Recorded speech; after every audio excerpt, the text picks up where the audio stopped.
Yeah, what about that guy? I know. I can't even remember what his YouTube channel is, but I mean, he had like an ex of yours on who basically said like you have a temper,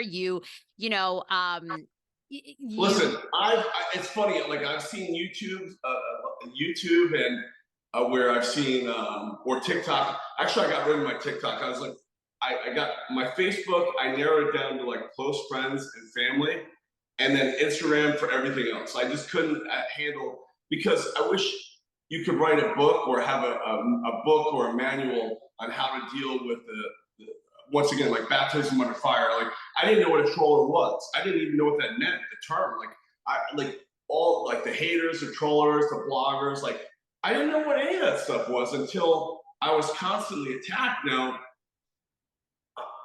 I'm transparent to a fault that they take my information and then they just run with it and sensationalize the story. And it's like, well, that's what I said, but they're twisting my words around. And then sometimes you get slandered, and they know I'm not in a position when I was going through a divorce, not a divorce, a bankruptcy, and everything that I'm in a position to fight that stuff, you know. But that really hurts because as a therapist and working in healthcare, that's affecting your livelihood, you know. Like, I mean, I'm still going to meet criteria to get hired by a hospital, but you're really going to have to justify yourself, and you're making peanuts for doing a show. Like at the end of the day, you get slandered, destroyed on social media, and then you go on there and you find, like, I dated a lot, like, and maybe that means dating. Like we met on Bumble. We met on Bumble, by the way. So, and we FaceTimed like a couple hours, and then went on a date.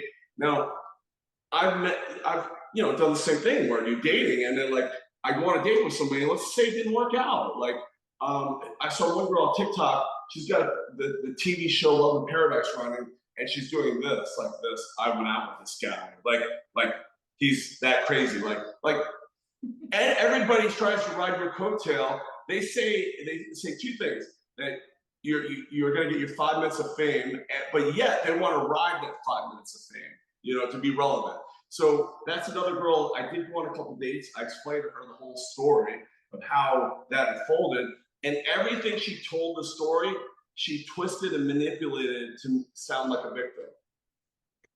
Yeah, I mean, the guy I think is it Moving Mad? Is that his name on YouTube? Yeah. Moving Mad YouTube.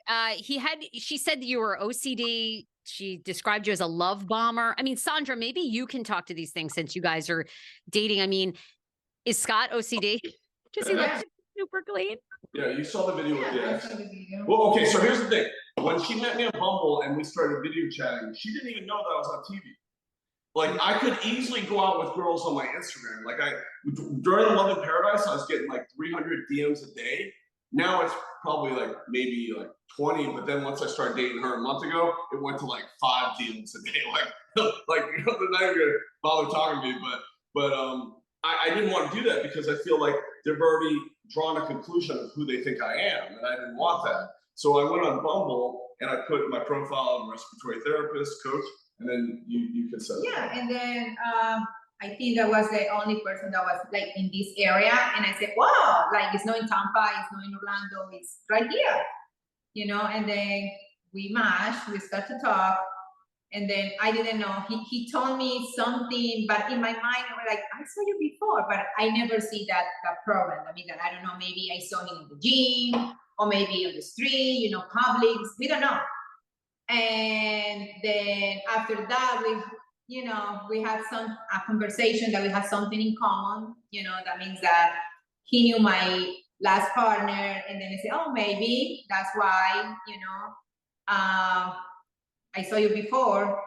And then, like with the time that we are talking, is not that person that people talk, online. It's not that person. Definitely is not. It's just like it's part of him that he has to live with that right now because everybody believes that. Yeah. But it's totally different person. Scott, how is your health? A lot of people have talked about that. You spoke about having a stroke about a year ago.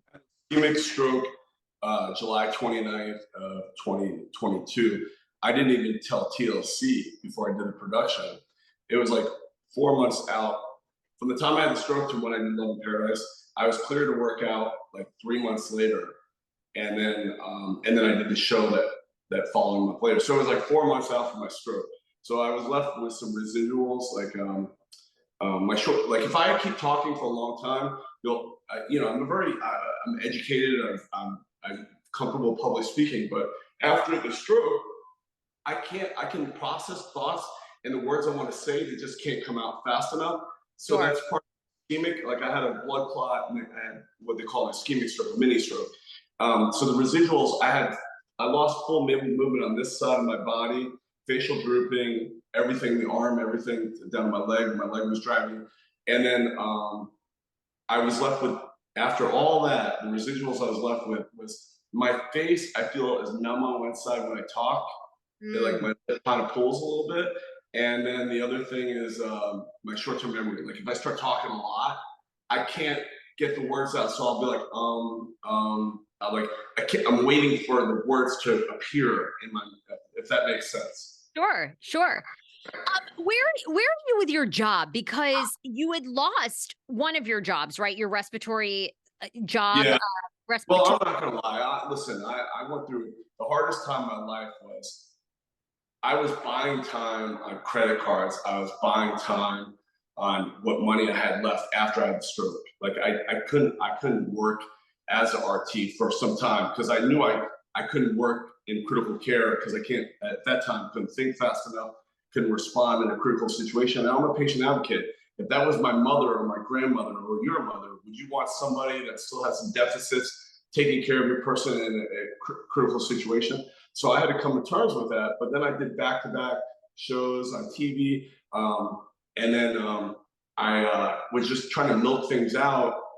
And then you do get paid for the one show. But at that point, I still, even with doing Love in Paradise, I still met criteria to file the bankruptcy because I had a lot of medical bills. I left AMA, I left the hospital, AMA. I just wasn't happy with the care that I was getting. And then you get stuck with all those bills too.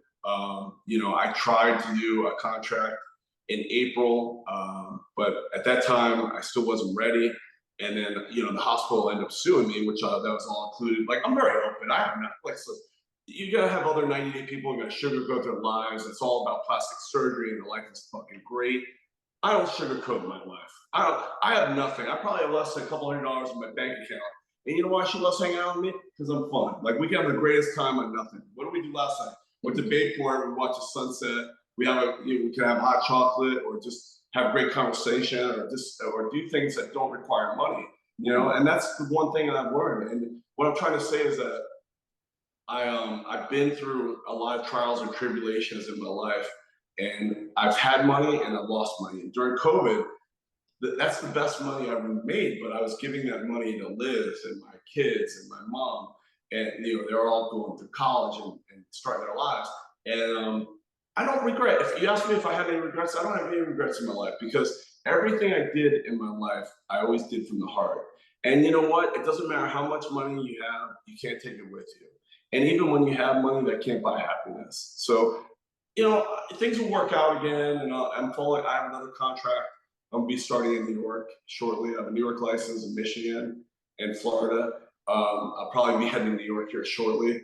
But my contract in my house fell through. So Jen Vasquez from You, Me, and My Ex, she lives in Spring Hill. She's listing my house. It's been on the market a couple weeks. We're getting a lot of activity. So I need to have some closure here. And then at the same time, we're hanging out. And then I'll probably do a contract in New York. And the money's not bad. It's like, I can make like $4,000 on 48 hours in the hospital in a week. I'm back. Things are happening again for me. I don't really care. And people can jump to conclusions and say all these things about me, but I know who I am. I'm secure with myself. And at the end of the day, I take ownership on all my mistakes. Wow. You have good for you for being so honest, right? Because what you're going through, a lot of people go through. And it sounds like you, I love it. You almost kind of just like have this attitude with money. It comes, it goes. Like you don't seem to be hung up on, hey, I'm not going to for X. He was a physician. They had money, and she was miserable. I mean, and when I've had money, I had more pleasure giving it to the people I love, not just my ex, but my kids, and because tangible things you can't take with you. Like I'm content with having a roof over my head and having a vehicle to drive, I love my job. I'm very passionate. I'm a patient advocate. I love coaching. People don't talk about the many years I volunteered my time coaching soccer, competitive in high school. And I did it from the heart because I love, to me, it's all about giving. And I think at this point in my life that I'm breathing, living my best life, just having fun, enjoying the moment. Like I brought her to a country bar to go country dancing. Like she's never done that before. Like she's line dancing. Like we had a great time. Like to me,